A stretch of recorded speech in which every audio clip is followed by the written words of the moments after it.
எபிரேயருக்கு எழுதின நிருபம் 2ஆம் அதிகாரம். ஏனெனில் தேவதூதர் மூலமாய் சொல்லப்பட்ட வசனத்திற்கு விரோதமான 3ஆம் 4ஆம் வசனம் 3ல இருந்து ஆரம்பம்.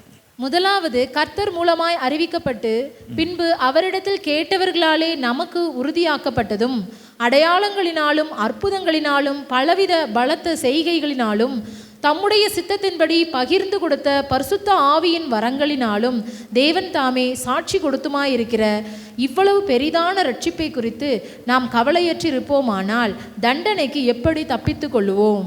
ஆண்டுக்கு மகிமையுண்டாவதாக. எபிரேய நிருபம் வேதாகமத்திலே எபிரேய நிருபம் ஒரு தனித்தன்மை வாய்ந்ததான ஒரு நிருபம். அதாவது ரட்சிக்கப்பட்ட யூத கிறிஸ்தவர்களுக்கு எழுதப்பட்டதான ஒரு நிருபம். அந்த நாட்களில் உள்ளதான ஒரு சிறு பிரச்சனை இருந்தது.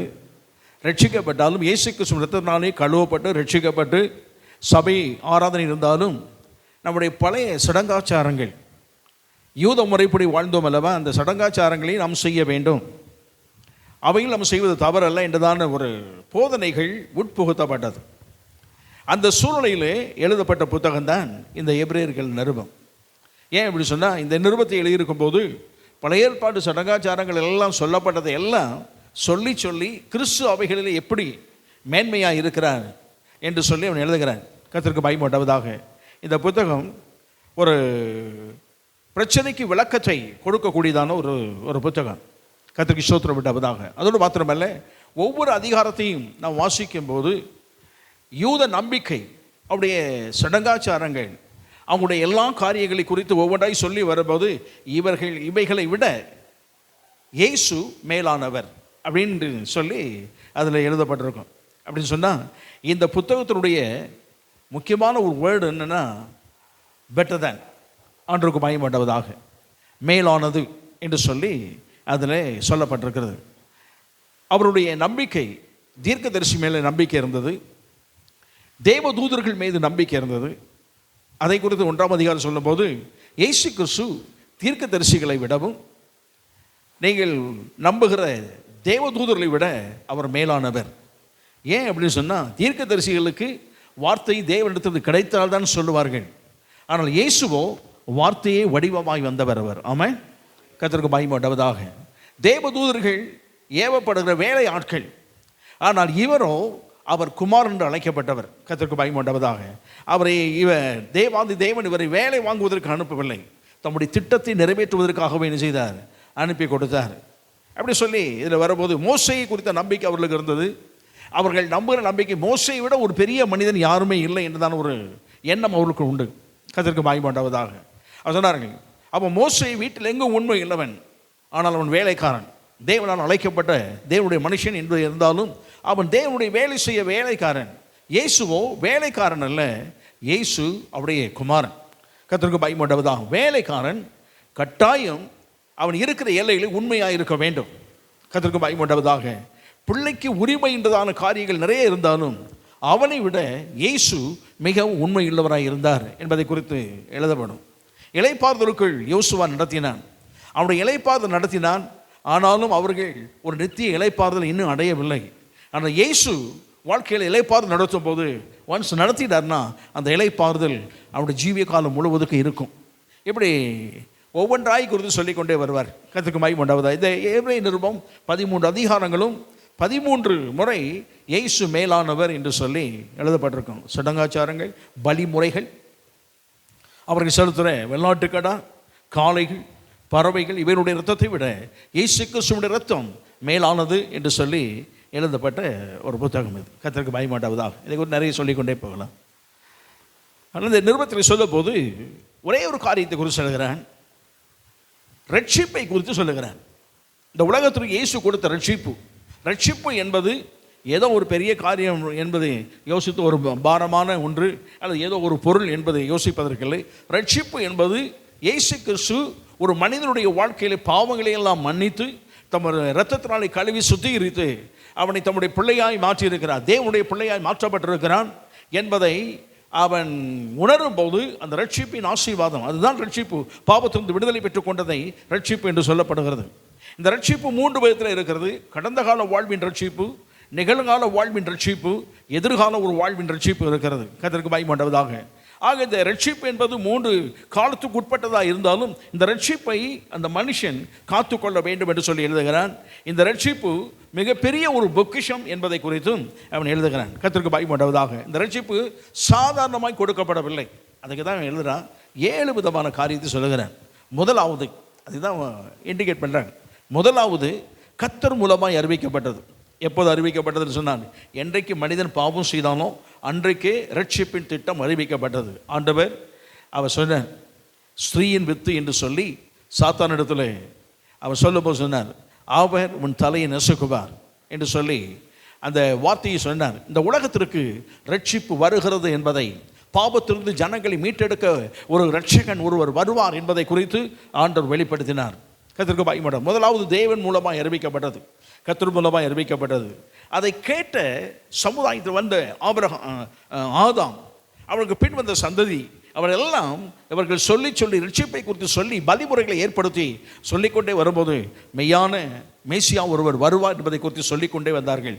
அவர்கள் மூலமாய் கேட்கப்பட்டது. இப்படி சொல்லப்படுகிறது. பிறகு அடையாளங்களினாலும் அற்புதங்களினாலும் பலத்த செய்கைகளினாலும் தம்முடைய சித்தப்படி பரிசுத்த ஆவியின் வரங்களினாலும் கர்த்தருக்கு பயம் உண்டாவதாக தேவன் தாமே சாட்சி கொடுத்ததுமாய் இருக்கிற இவ்வளவு பெரிதான ரட்சிப்பு 7 விதமான காரியத்தை சொல்லுகிறான். கர்த்தருக்கு பயம் உண்டாவதாக. ஆனால் நமக்கு தேவன் கொடுத்த ரட்சிப்பு ஒரு சாதாரணமானதல்ல.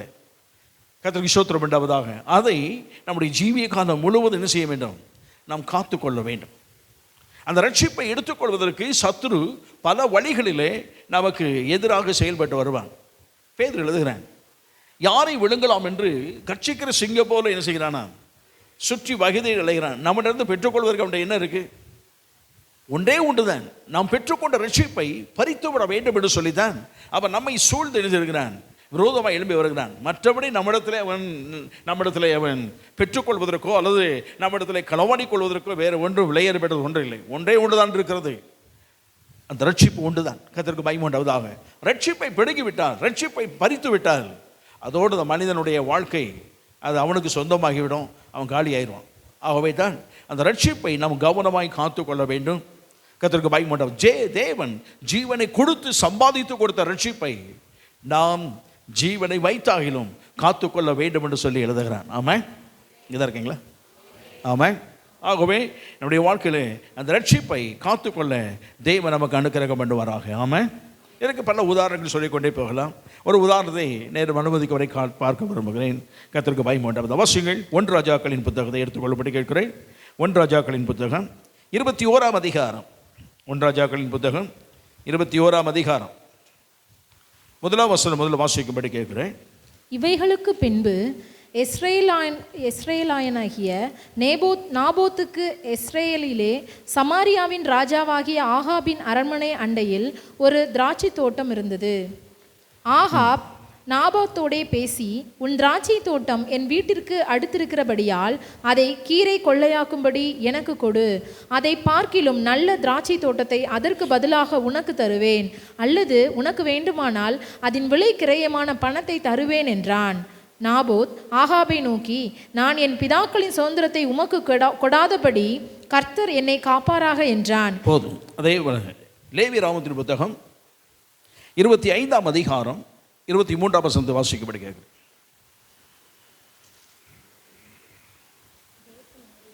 தேசம் என்னுடையதா இருக்கிறபடியால் நீங்கள் நிலங்களை அறுதியாய் விற்க வேண்டாம். நிலங்களை அறுதியாய் என்ன செய்யக்கூடாது? விற்க வேண்டாம். நீங்கள் பரதேசிகளும் என்னிடத்தில். கர்த்தருக்கு மகிமை உண்டாவதாக. ஆண்டவர் சொன்ன வார்த்தை எனக்கு மனதில் வைத்துக் கொள்ளப்பட கேட்கிறேன். எங்கே ஒரு சம்பவம் இருக்கிறது. நாபோத் என்றதான ஒரு மனுஷன், அவனுக்கு திராட்சை தோட்டம் இருந்தது. அந்த திராட்சை தோட்டத்தின் அருகே ஆகாப்பின் அரண்மனை இருந்தது. ஆகாப் அந்த திராட்சை தோட்டத்தை பார்த்துவிட்டு நாபோத்தை கூப்பிட்டு கேட்கிறான், எனக்கு திராட்சை தோட்டத்தை என்ன செய்ய வேண்டும்? விலைக்கிரயமாய் கொடு, அதை நான் வாங்கிக் கொள்கிறேன். ஒன்று நீ கேட்ட தொகை தருகிறேன், இல்லை அதிக வேண்டுமானாலும் தருகிறேன், இல்லை இது வேண்டாம் என்று சொன்னால் வேறொரு என்ன செய்கிறேன், தோட்டத்தை என்ன செய்கிறேன், தருகிறேன் என்று சொன்னான். ஆனால் நியாயப்பிரமாணத்தில் தேவன் கொடுத்த கட்டளையின் பிரமாணம் என்ன அப்படின்னா, தேவன் கொடுத்ததான சுதந்திரம், இந்த பகுதிக்கு சுதந்திரம் என்று பெயர். இந்த சுதந்திரத்தை என்ன செய்யக்கூடாது? விற்று போட, அறுதியாய் விற்று போடக்கூடாது. ஒன்ஸ் ஃபார் ஆல் அதை சேல் பண்ணக்கூடாது. அப்படி இவங்க விற்றுவிட்டால் அவர்களுக்கு அந்த சுதந்திரம் கிடைக்காது. வேறு ஒருவன் வாங்கிவிட்டார் அல்லது வேறொரு கோத்திரத்தார் வாங்கிவிட்டார், அந்த கோத்திரத்துக்கு சொந்தமாகிவிடும். ஆண்டவர் கோத்திரங்களை பிரிக்கும் போதே ஒரு கோத்திரத்தினுடைய சொத்து இன்னொரு கோத்திரத்துக்கு என்ன செய்யக்கூடாது, போகக்கூடாது. அப்படிதான் வைத்திருந்தார். அதோடு மாத்திரமல்ல, ஒருவனுக்கு கஷ்டம் வரலாம், பண தேவைகள் வரலாம், ஒருவேளை பொருளாதார பிரச்சனையில் அவன் சூழ்ந்திருக்கும் போது எதையாயிலும் ஒன்றை வைத்து அவன் பணத்தை பெற்றுக்கொள்ள வேண்டும். கடன் பிரச்சனைகளோ வேறு எந்த தேவைகளுக்கோ அவன் செய்ய வேண்டும் என்று சொன்னால் அவனுக்கு இருக்கிற சுதந்திரத்தை அவங்க அடமானம் வைக்கலாம். அதுக்கு ஒரு வழி கொடுத்திருக்கிறார். அவர்கள் வேண்டுமான அடமானம் வைத்துக் கொள்ளலாம். அதுக்குரிய பங்கு 7 வருடத்திற்குள் அவங்க என்ன செய்யணும், அதை திருப்பிக் கொள்ள வேண்டும். ஒருவேளை அவனால் திருப்ப முடியவில்லை, பல ஆண்டுகள் ஆகிறது சொன்னால் 50வது ஆண்டு என்று சொல்லி ஒன்று வைத்திருக்கிறார். 50வது ஆண்டில் யூபிலி ஆண்டு, அந்த ஆண்டில் யார் யாரெல்லாம் அடமானம் வைத்தார்களோ, யார் யாரெல்லாம் தங்கள் சொத்துக்களை மற்றவரிடத்தில் பணத்துக்கு கொடுத்தார்களோ அவ்வளவு சொத்துக்களை என்ன செய்யும், தானாய் உரியவருக்கே போய் சேர்ந்துடும். ஆகவே ஆண்டவர் ஏற்படுத்தின ஏற்பாடுகள் தேவ ஜனத்திற்கு ஆண்டவர் கானான் தேசத்தை சுதந்திரமாக அல்லது இலவசமாக கொடுத்திருக்கிறார். இந்த தேசம் அவர்களை கையை விட்டு ஒரு காலம் இன்னொருவருக்கு போகக்கூடாது. அவர்கள் சுதந்திரத்தை அவர்கள் காப்பாற்றிக் கொள்ள வேண்டும். ஆமாம், கர்த்தருக்கு பயமாட்டவதாக ஆண்டவர் இப்படி ஏற்பாடு செய்து கொடுத்திருந்தார். ஆகாம் கேட்கிறான், எனக்கு அந்த நிலத்தை என்ன செய்து விடு, எனக்கு விற்று கொடு. நாம் நினைக்கிறோம் ஏதோ அரண்மனை, ஒரு பெரிய அரண்மனை இருந்தது, பக்கத்தில் ஒரு லேண்டு கொஞ்சம் இருந்ததுன்னு. கர்த்தருக்கு பயமாட்டவது அப்படி அல்ல. நாபோத்தினுடைய லேண்டு ஏறக்குறைய ஒரு மைல் தூரம், நீள அகலம் 1 மைலுக்கு இருக்குது. இங்கேருந்து பார்த்தோன்னா எது வரைக்கும் இருக்கும், கள்ளிவாசல் வரைக்கும் இருக்கும். கர்த்தருக்கு பயமாட்டவதாக கள்ளிவாசல் வரைக்கும் போட்டு பாருங்கள், நீள அகலத்தை அப்படி வச்சு பாருங்கள். இவ்வளோ பெரிய தோட்டம், இவ்வளோ பெரிய இடம் அவனுடைய இடம். கர்த்தருக்கு ஸ்தோத்திரம் உண்டாவதாக. ஒரு குறிப்பில் சொல்லுது, ஒரு மைல் நீள அகலம் கொண்டது அவனுடைய தோட்டம். ரெண்டாவது, யூதர்கள் அல்லது இஸ்ரவேல் ஜனங்களுக்கு திராட்சை என்பது மிகவும் அத்தியாவசியமான, அவர்களுக்கு விருப்பமான கனிகளிலே ஒன்று திராட்சை. அதை எல்லாம் பயிரிட்டு வைத்திருப்பார்கள். அந்த தேசத்துக்கே பேரே திராட்சை தோட்டத்தின் தேசம்தான். ஆமாம், கர்த்தருக்கு பயமாட்டவதாக. ஆண்டவர் அதை நற்குல திராட்சை செடியாக நட்டேன் என்று தான் சொல்லி ஆண்டவர் சொல்லுகிறார். இன்னும் உதாரணப்படுத்தும் போது, சங்கீதத்தில் உதாரணப்படுத்தும் போது, எகிப்திலிருந்து நான் ஒரு திராட்சை கொடியை என்ன செய்தேன், கொண்டு வந்து கானான் தேசத்திலே நாட்டி அந்த தேசத்திலே படரும்படியாக என்ன செய்தேன், எல்லா ஏற்பாடுகளையும் செய்தேன். ஆண்டவர் அவரை சொல்லும் போது திராட்சையை முன்வைத்து தான் சொல்லுகிறார். ஆகவே அது திராட்சை என்பது அவர்களுக்கு உரிய ஒரு கனி. கர்த்தருக்கு ஸ்தோத்திரம் உண்டாவதாக. இஸ்ரவேல் ஜனத்தை பொறுத்த மட்டிலே 3 கனிகள் ரொம்ப முக்கியமானது. அவருடைய ஆவிக்குரிய நிலை, உலக நிலை, அவருடைய சமுதாய நிலை எல்லாம் சுட்டி காட்டக்கூடிய ஒன்று. திராட்சை என்பது அவருடைய ஆவிக்குரிய நிலையை தான் சுட்டி காட்டும். ஏசாயா 5ஆம் அதிகாரத்தில் வாசம் என்றால் சரி, கர்த்தருக்கு மகிமை உண்டாவதாக. அதே போல அத்திமரம் என்பது அவருடைய சமுதாய வாழ்வு. இயேசு கிறிஸ்து நல்ல கனிகள் கிடைக்கும் என்று ஒரு நாள் போய் கொண்டிருந்தார். அந்த சிலுவை பாடுகள் நாட்களில் இயேசு கிறிஸ்து அந்த பவனியாய் வந்தார். கழுதை மீது ஏறி எருசலேமை பார்த்து விட்டது ரிட்டர்ன் ஆனார். மறுநாள் போகும்போது அத்திமரத்தை பார்த்து பசி உண்டாயிட்டு கனி கிடைக்கும் என்று போனார். கனி இல்லை என்று உடனே சபித்து விட்டார். அது கனியை, அந்த மரத்தை சபித்தார் என்பதெல்லாம் ஒரு பகுதியில் நமக்கு தெரிந்தாலும் உண்மை விளக்கம் என்னன்னா, அந்த சமுதாயத்தை ஆண்டவர் சபித்தார். இவர்கள் இனி வாழ்க்கையில் கனியை கொடுக்க முடியாது, பட்டு போவார்கள் என்பதை, வேர் மட்டும்தான் இருக்கும், எல்லாம் பட்டு போகும் என்பதை ஆண்டவர் சொன்னார். அவர் மரிப்பதற்கு முன்பு சொல்லும் போது அத்திமரம் மறுபடியும் என்ன செய்யும், துளிர் விடும் என்று சொன்னார். கர்த்தருக்கு பயமாட்டவதாக. ஆகவே அத்திமரம் சமுதாய வாழ்வை காட்டுகிறது. ஒலிவ மரம் ஆண்டுக்கு மகிமை உண்டாவதாக அவருடைய அரசியல் அமைப்பை காட்டுகிறது. கர்த்தருக்கு ஸ்தோத்திரம் உண்டாவதாக. ஆகவே 3 இந்த கனிகளும் அல்லது 3 ஒரு கொடியும் 2 மரங்களும் இஸ்ரவேல் சமுதாயத்தை, யூத சமுதாயத்தை ஆண்டவர் சுட்டி காட்டுவதற்கு உதாரணப்படுத்துவது வழக்கம். கர்த்தருக்கு ஸ்தோத்திரம் உண்டாவதாக. ஆனால் இவர் கொடுத்தது அந்த திராட்சை தோட்டம், இவனுடைய நாபோத்தின திராட்சை தோட்டம் 1 மைல் தூரத்துக்கு இருக்குது. ஏன்னா 1.5 கிலோமீட்டர் தூரம் வச்சுக்கோங்க, 1.5 கிலோமீட்டர் தூரம் இருக்கிறது. அவ்வளவு நீல அகலத்தில் உள்ளதான பெரிய தோட்டத்தை அவன் விளைக்கிறவன் கேட்கிறான், என்னிடத்தில் கொடுத்து விடு. சரி, நான் நல்ல திராட்சை தோட்டமாய் மாற்றி அமைத்து வைத்துக் கொள்ள வேண்டும் என்று சொல்வதற்கும் அவன் சொல்லலை. எதாய் மாற்றுகிறேன், நான் கீரை கொள்ளையாய் மாற்றிவிடேன், காய்கறி தோட்டங்களாய் மாற்றி எனக்கு தேவையான காரியங்களை செய்து கொள்வதற்கு, அதனுடைய தரத்தை குறைத்துக் கொள்வதற்கான காரியத்தை செய்வதற்கு அவன் கேட்டுக்கொண்டான். அப்போ சொன்னான், என் பிதாக்களுக்கு கொடுத்த சுதந்திரம் அது. இன்னொரு வித்தியை சொல்லணும்னு சொன்னால், ஆண்டவர் எனக்கு கொடுத்ததான அற்புதமான சுதந்திரம். இந்த சுதந்திரத்தை எவ்வளவு விளைக்கிறேன், நீ எவ்வளவு கொடுத்தாலும் என்னால் கொடுக்க முடியாது. ஏன்னு சொன்னான், இது தேவன் எனக்கு கொடுத்தது. ஆமாம், கர்த்தருக்கு மகிமை உண்டாவதாக. இன்னொரு விதத்தில் சொல்லும் என்றால், தேவன் கொடுத்த இந்த சுதந்திரம், இந்த ரட்சிப்பு அவர்கள் இலவசமாய் பெற்றுக்கொண்ட ஒன்றுதான். கர்த்தருக்கு மகிமை உண்டாவதாக. இலவசமாய் பெற்றுக்கொண்டோமே என்பதனாலே அவர்கள் விற்று போட முடியாது. இதே போல் நம்முடைய வாழ்க்கையில் ரட்சிப்பு என்பது இலவசமாய் பெற்றுக்கொள்ளக்கூடிய ஒன்று, இலவசமாய் தேவன் கொடுத்த ஒன்று. இலவசமாய் பெற்றுக்கொண்டோம் என்பதனாலே நாம் அதை கிரயத்திற்காகவோ அல்லது உலக ஆசீர்வாதங்களுக்காகவோ சத்துரு நம்மிடத்திலே பல விதத்திலே தந்திரமாய் வரக்கூடிய சூழ்நிலைக்கு ஏற்ப அவனிடத்தில் விற்றுப்படுவதற்கோ நமக்கு உரிமை கிடையாது. ஆமாம், கர்த்தருக்கு மகிமை உண்டாவதாக. அவன் சொன்னான், என் பிதாக்களுக்கு ஆண்டவர் கொடுத்த சுதந்திரம் விற்று போடாதபடி தேவன் என்ன செய்வாராக, காப்பாராங்க. உடனே அவனுக்கு பயங்கர கோபம். உடனே என்ன செய்தான், தன் மனைவி இடத்துல சொன்னான். மனைவி ஏசபை பயங்கரமான ஆள். அவருடைய தேசத்திலிருந்து 450 தீர்க்கதரிசிகள் அரண்மனையில் வச்சுருக்கிறார். ஒரு 400 தீர்க்கதரிசிகள் ரோட்டில் அலைவாங்க, அந்த தேசம் முழுவதும் அலைவாங்க. அவர் பாகாலின் விக்கிரக ஆராதனை கொண்டு வந்து அங்கே வைத்திருந்தார்.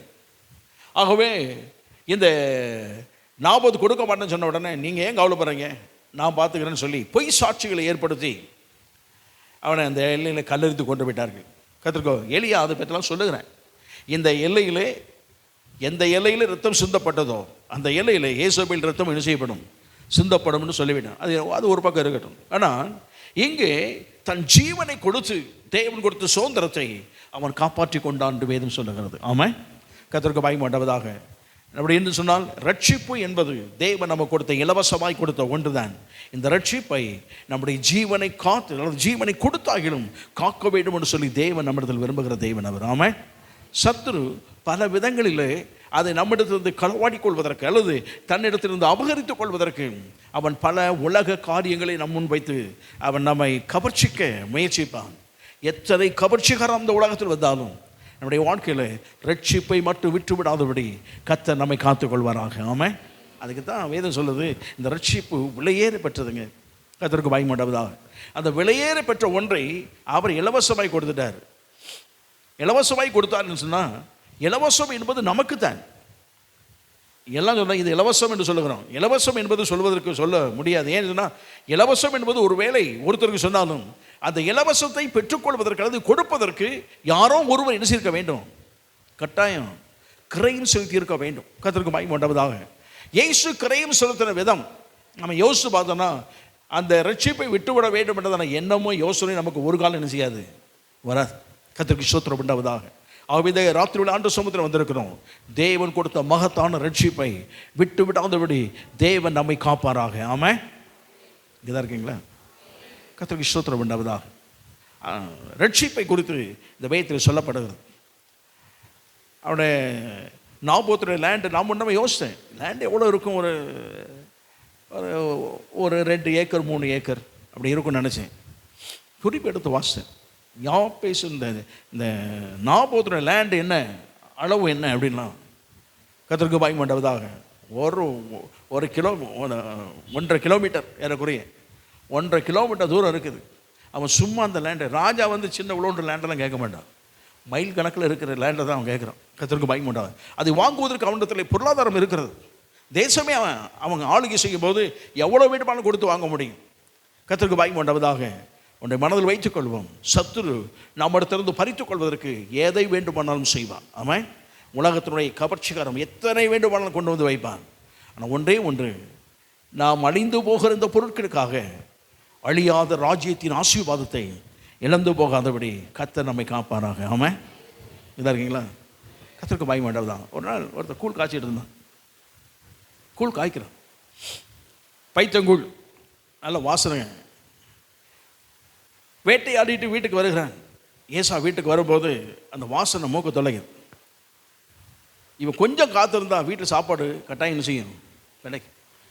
இப்படி தாய் ஒருவேளை யாக்கோபை நேசித்திருக்கலாம், தகப்பன் ஏசாவை நேசித்திருக்கலாம். ஆனால் சாப்பாடு எல்லாருக்கும் சமமாக தான் என்ன செய்யும், வீட்டில் இருந்திருக்கும்.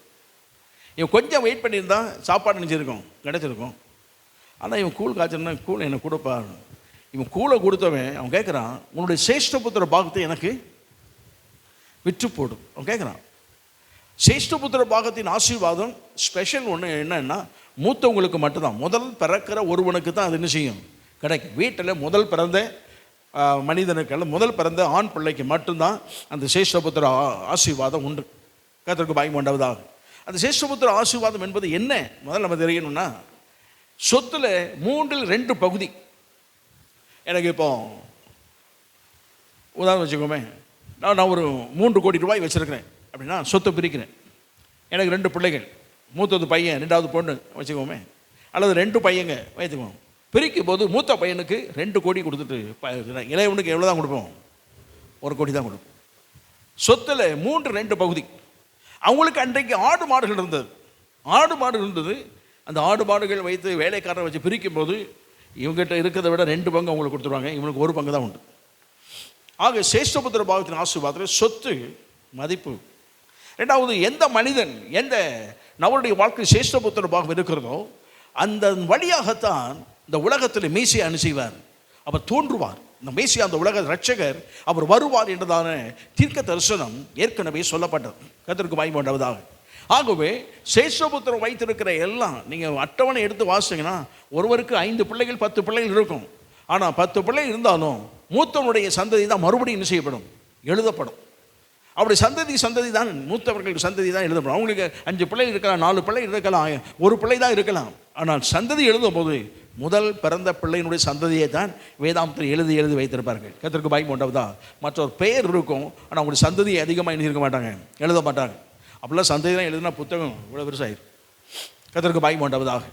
ஆகவே முதல் பிறந்த சந்ததி தான் எழுதியிருப்பான். ஏன் அப்படின்னா அவனுடைய சந்ததியில் தான் மேசியா இந்த உலகத்தில் என்ன செய்வார்? அவர் தோன்றுவார். ஒரு தீர்க்க தரிசனம். அப்போ யாக்கோபுக்கு 2வது தான் பிறந்தான். கர்த்தருக்கு மகிமை உண்டாவதாக. 2வது பிறந்திருக்கும். ஆனால் அவனுக்கு அந்த சுதந்திர பாகத்தின் மீது ஆசை, சொத்துக்கள் மீது ஆசை என்பதை விட ஏதோ ஒன்று சுதந்திர பாகத்தில் ஒரு மேன்மையான ஒரு ஆசீர்வாதம் இருக்கிறது. அந்த ஆசீர்வாதத்தை பெற்றுக்கொள்ள வேண்டும் என்று சொல்லி அவன் பிரயாசப்பட்டான்.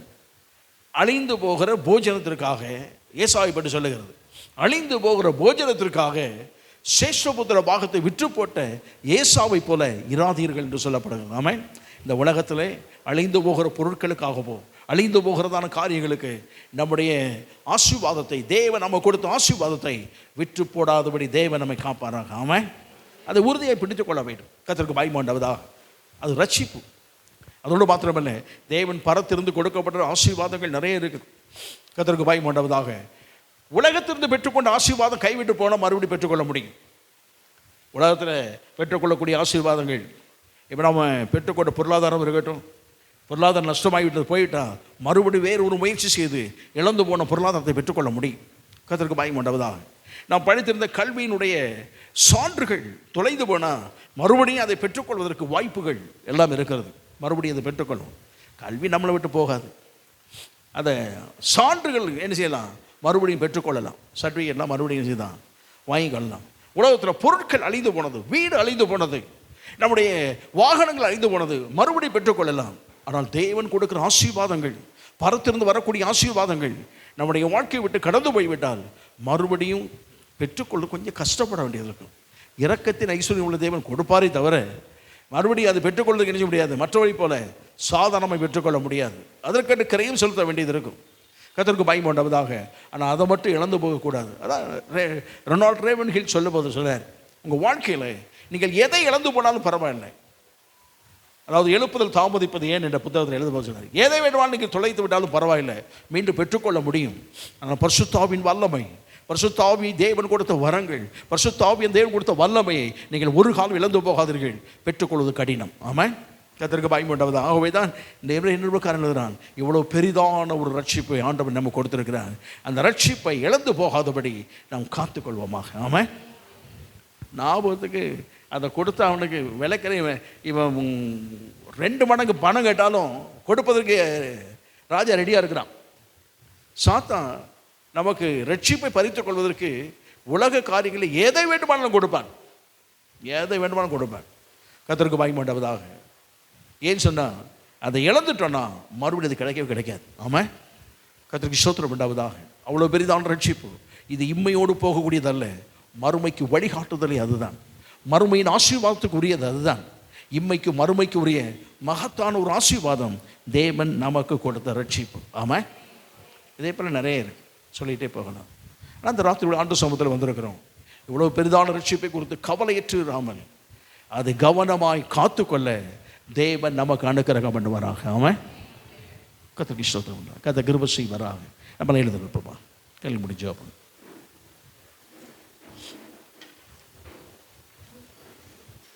பிரைஸ். இவ்வளவு பெரிதான ரட்சிப்பை இழந்து போகாதபடி தேவன் நம்மை காப்பாராக.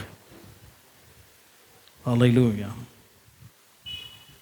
நாபோத்து இருந்த லேண்ட் அது சுதந்திரம், அது இலவசமாகத்தான் கொடுத்தார். அதற்கு ஜனங்கள் கிரயம் செலுத்தவில்லை, தேவன் கொடுத்தது. அதை அறுதியாய் விட்டு போடக்கூடாது என்று சொல்லி சட்டமை ஏற்றி வைத்திருக்கிறார். இதே போலதான் தேவன் நமக்கு கொடுத்த ரட்சிப்பு. சத்துரு அதை பறித்து கொள்ள சுற்றி அலைவான். நம்மிடத்திலே பல விதத்திலே மாயான வார்த்தைகளை வைத்து நம்மோடு இடைபெடுவான். தேவன் நமக்கு கொடுத்த ரட்சிப்பை விட்டு போடாதபடி தேவன் நம்மை காப்பாராக. இது மாத்திரமல்ல, தேவன் கொடுத்த ஆசீர்வாதங்கள் எல்லாமே இப்படித்தான். வீணான மனுஷனுடைய வார்த்தை கேட்டு விட்டு போட வேண்டாம். சத்ருவின் கபர்ச்சிகரத்தை பார்த்து விட்டு போட வேண்டாம். காத்துக்கொள்ள தேவன் நமக்கு அனுக்கிரகம் பண்ணுவாரா. தேவன் தம்முடைய வல்லமை விளங்க பண்ணுவாரா. அல்லேலூயா. அன்று சொல்லுவோம், ஆண்டவரே நீ கொடுத்த மகத்தான ரட்சிப்பை விட்டு போடாதபடி நாங்கள் கவனமாய் காத்துக்கொள்ள எங்களுக்கு உதவி செய். டாக்டர் மாதரிசி அவர்கள் ஜெபிக்க விடுங்க. Praise the Lord.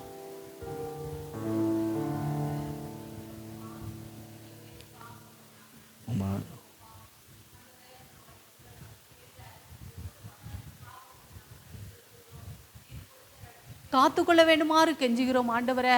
ஒவ்வொரு நாளும் ஆண்டவரே அந்தந்த நாளுக்கு ரட்சிப்பு முக்கியம் என்பதை உணர்ந்து நாங்கள் நடக்க வேண்டுமாறு கெஞ்சுகிறோம். எங்களுடைய பேச்சில், எங்களுடைய நடக்கையில், எங்களுடைய செயல்களில் எல்லாவற்றிலும் ஆண்டவரே இவர்கள் கர்த்தருக்கு பயந்தவர்கள், கர்த்தருடைய பிள்ளைகள், ரட்சிக்கப்பட்டவர்கள், பரிசுத்த ஆவியால் நிரப்பப்பட்டவர்கள் என்று நாங்கள் சுவிசேஷம் சொல்வதற்கு முன்பே ஆண்டவரே எங்களை பார்க்கிறவர்கள் உம்முடைய அன்பை ருசிக்க வேண்டுமாறு கெஞ்சுகிறோம் சுவாமி. இந்த உலக காரியங்களுக்காக மட்டும் அல்ல ஆண்டவரே, மறுமையான வாழ்க்கைக்கும் ஆண்டவரே ரட்சிப்பு எவ்வளவு முக்கியம் என்பதை வசனத்தின் மூலம் நீர் உணர்த்தினதற்காக உமக்கு நாங்கள் நன்றி செலுத்துகிறோம். பரிசுத்த ஆவியானவரே அப்பா, எங்கள் ஒவ்வொருவரையும் உம்முடைய பரிசுத்த ஆவியால் அக்கினி அபிஷேகத்தால் நிரப்ப வேண்டுமாறு கெஞ்சுகிறோம் சுவாமி. இந்த உலகத்தில் நாங்கள் வாழ்வதற்கு ஆண்டவரே எது இல்லாவிட்டாலும் பரிசுத்த ஆவியானவருடைய வல்லமை வேண்டும் ஆண்டவரே. அந்த ஆவியால் இங்கு வந்திருக்கும் ஒவ்வொருவரையும் நீர் நிரப்ப வேண்டுமாறு கெஞ்சுகிறோம் அப்பா. மனிதன் உலகம் முழுவதையும் ஆதாயப்படுத்திக் கொண்டாலும் தன் ஜீவனை நஷ்டப்படுத்தினால் அதனால் லாபம் என்ன ஆண்டவரே? அப்பா, எங்களை ஒவ்வொருவரையும் பரிசுத்தப்படுத்துங்கப்பா, ரட்சிங்கப்பா, முழுமைப்படுத்துங்கப்பா. உங்களுடைய கிருபையால் நிரப்புங்க, உங்களுடைய ஞானத்தால் நிரப்புங்க, பரிசுத்த ஆவியால் நிரப்ப வேண்டுமாறு கெஞ்சுகிறோம். கேட்ட ஒவ்வொரு வசனத்திற்காக உமக்கு நாங்கள் நன்றி செலுத்துகிறோம் ஆண்டவரே. அப்பா, அந்த நாளில் கூட ரட்சிப்பு ஆண்டவரை இழந்து விடக்கூடாது ஆண்டவரே. நாங்கள் ஒவ்வொரு நாளும் உமக்காய் வாழ ஒப்பு கொடுத்து செபிக்கின்றோம். இங்கு வந்திருக்கும் ஒவ்வொருவருக்காக நாங்கள் செபிக்கின்றோம் ஆண்டவரே. ஒவ்வொரு குடும்பத்தையும் ஆசீர்வதிங்கப்பா. 10th +2 பிள்ளைகள் நல்ல மார்க் வாங்க கிருபை செய்யுங்க. இங்கு வந்திருக்கும் ஒவ்வொருடைய வாழ்க்கையிலும் ஆண்டவரே உள்ளான ஆத்துமாவில் எந்த காரியம் நிறைவேறாவிட்டாலும் ஆண்டவரே, நானே உன் பரிகாரியாய் கர்த்தர் என்ற உம்முடைய வசனத்தின்படி நீர் எல்லாருக்கும் எல்லாமா இருக்கிறீர் ஆண்டவரே. உலகத்தையே நாங்கள் நோக்காதபடிக்கு, உலக மனிதர்களையே நாங்கள் நோக்காதபடிக்கு முழங்கால் படியிட்டு உபவாசித்து கரம் விரித்து ஆண்டவரே உம்மை நோக்கி நாங்கள் செபிக்கும் போது, அழுகும் போது பரிசுத்த ஆவியால் நிரப்பினீர் அற்புதங்கள் அதிசயங்களை செய்ய வேண்டுமாறு கெஞ்சுகிறோம். ஒவ்வொரு குடும்பத்திலும் உள்ள தேவைகளை நீர் சந்திக்க வேண்டுமாறு கெஞ்சுகிறோம் சுவாமி. ஏசப்பா, எலியாவிற்கு காக்கை கொண்டு போஷித்த தேவன் ஆண்டவரே, எந்த காரியத்திற்கும் அப்பா இந்த உலகத்தில் உள்ள நாசில் உள்ள மனிதர்களை நம்புவதை பார்க்கிலும் 100% ஆண்டவரே உண்மையே நாங்கள் நம்பி இங்கு வந்திருக்கும் ஒவ்வொருவரும் உண்மை நோக்கி ஆண்டவரே ஜெபித்து அற்புதங்களை பெற்றுக்கொள்ள வேண்டுமாறு கெஞ்சுகிறோம் ஆண்டவரே. அப்பா, இந்த நாளில் கூட பாஸ்டருக்காக உடைய குடும்பத்திற்காக நாங்கள் ஜெபிக்கின்றோம் ஆண்டவரே. அப்பா, பாஸ்டர் மகனுடைய வாழ்க்கையில 100% உங்க திட்டம் நிறைவேற போறபடியால் மக்கள் நாங்கள் நன்றி செலுத்துகிறோம். மகனை ஆசீர்வதிங்கப்பா, பொறுப்படுத்திக்கொள்ளுங்க. பாஸ்டருக்கு நல்ல சுகத்தையும் பலத்தையும் கொடுங்க. பாஸ்டர்மாவை ஆசீர்வதிங்கப்பா. இன்னும் இன்னும் அநேக புதிய புதிய ஆத்துமாக்களை நீர் சபைக்கு கொண்டு வர வேண்டுமாறு கெஞ்சுகிறோம் ஆண்டவரே. அப்பா, எங்களால் முடிந்த அளவு ஒவ்வொரு நாளும் ஆண்டவரே உலக காரியத்திற்காய் உபவாசிக்கின்றோம். உலக காரியத்திற்காய் என்னென்னவோ செய்கிறோம் அப்பா. ஆத்துமாக்களுக்காய் நாங்கள் உபவாசித்து செபித்து அநேக ஆத்துமாக்களை சபைக்கு நீர் கொண்டு வர வேண்டுமாறு கெஞ்சுகிறோம் சுவாமி. அப்பா, அந்த நாளில் கூட கர்த்தாவே குடும்பம் முழுவதும் நீர் பொறுப்படுத்திக் கொள்ள வேண்டுமாறு கெஞ்சுகிறோம் அப்பா. எல்லா தேவைகளையும் சந்திக்க வேண்டுமாறு கெஞ்சுகிறோம் அப்பா. அப்பா உமக்கு ஊழியம் செய்கிறவர்கள் ஆண்டவரே, யாரிடத்திலும் சபை மக்களிடத்திலும் எந்த மனுஷங்களிடத்திலும் அவர்கள் எதையும் கேட்கக்கூடாதுப்பா. நீர் அவர்கள் நினைப்பதை கூட நிறைவேற்ற வேண்டுமாறு கெஞ்சுகிறோம் சுவாமி. நீர் ஜீவனுள்ள தேவன், உண்மையுள்ள தேவன், சர்வ வல்லமையுள்ள தேவன்பா. ஆண்டவரே, இந்த நாளில் கூட கர்த்தாவே திருமணமாகாத பிள்ளைகளுக்கு திருமணத்தை நீர் செய்து வைக்க வேண்டுமாறு கெஞ்சுகிறோம். குழந்தை இல்லாமல் யார் எங்கு ட்ரீட்மெண்ட் எடுத்தாலும் குழந்தை இல்லாதவர்களுக்கு அப்பா நீர் குழந்தையை கொடுக்க வேண்டுமாறு கெஞ்சுகிறோம் சுவாமி. வியாதியோடு யார் வந்திருந்தாலும் அப்பா, இந்த உலகத்தில் இருக்கும் எவ்வளவு பெரிய டாக்டராக இருந்தாலும் எல்லா டாக்டரை விட பெரிய டாக்டர் நீர் தொட்டு குணப்படுத்த வேண்டுமாறு கெஞ்சுகிறோம் சுவாமி. அந்த விசுவாசத்தை ஒவ்வொருவருக்கும் கொடுக்க வேண்டுமாறு கெஞ்சுகிறோம். ஒரு நிமிடம் நாங்கள் சேர்ந்து எங்களுடைய இந்திய தேசத்தின் தேர்தலுக்காய் நாங்கள் செபிக்கின்றோம் ஆண்டவரே. அப்பா நீர் கட்டாயம் ஆண்டவரே இந்த தேர்தலில் எல்லா மதத்தினரையும் எல்லா மக்களையும் அரவணைத்து போகிற ஒரு பிரைம் மினிஸ்டர்களை ஆண்டவரே, சுயநலம் இல்லாத அரசியல்வாதிகளை நீர் எங்களுக்கு கொடுத்து விட்டீர் என்று நாங்கள் நன்றி செலுத்துகிறோம் ஆண்டவரே. இந்த கடமை எங்களுக்கு இருக்கிறது ஆண்டவரே, இந்த பொறுப்பு எங்களுக்கு இருக்கிறது சுவாமி. இங்கு வந்திருக்கும் எங்கள் சபை மக்கள் ஒவ்வொருவரும் கூட கர்த்தாவே உண்மையாய் உபவாசித்து ஆவியோடும் அழுகையோடும் புலம்பலோடும் எங்கள் இந்திய தேசத்திற்காய் நாங்கள் செபிக்க வேண்டும் சுவாமி. இன்னும் இருக்கின்ற எலெக்ஷன்ல ராஜாக்கள் இருதயம் கர்த்தரிடத்திலோ இருக்கிற நாங்கள் வேதத்தில் வாசிக்கின்றோம். எந்த மக்கள் எப்படி நினைத்தாலும் அந்த ஓட்டு போடும்போது ஆண்டவரே, யாரை இந்த எங்கள் இந்திய தேசத்திற்கு பிரைம் மினிஸ்டராய் தர வேண்டுமோ, அவர்களை மினிஸ்டர்களாய் தர வேண்டுமோ, எம்பிக்களாக தர வேண்டுமோ, அவர்கள் உள்ளங்களெல்லாம் பேசி நல்ல ஆண்டவரே அப்பா ஒரு பிரைம் மினிஸ்டர்களை தந்து எங்கள் இந்திய தேசம் ஆண்டவரே அப்பா தகப்பனே உம்மை ஆராதிக்கிற தேசமாய், உம்மை எல்லா இடங்களிலும் சுதந்திரமாய் உம்முடைய அன்பை சுவிசேஷம் சொல்கிற தேசமாய் நீர் மாற்ற வேண்டுமாறு கெஞ்சுகிறோம். தொடர்ந்து நீங்க பொறுப்படுத்திக் கொள்ளுங்க, வழி நடத்துங்க. எல்லாவற்றையும் இயேசு மேலா நாமத்தில் ஜெபத்தை எடுக்கிறோம் பரமபிதாவே. ஆமென் ஆமென். ஆத்துமாவே கர்த்தரை ஸ்தோத்திரி, முழுமே பரிசுத்த நாமத்தை ஸ்தோத்திரி. ஆத்துமாவே கர்த்தரை ஸ்தோத்திரி, மறவாதே. ஆமென். ஹல்லேலூயா ஹல்லேலூயா ஹல்லேலூயா. கர்த்தருக்கு பயமுண்டாவதாக.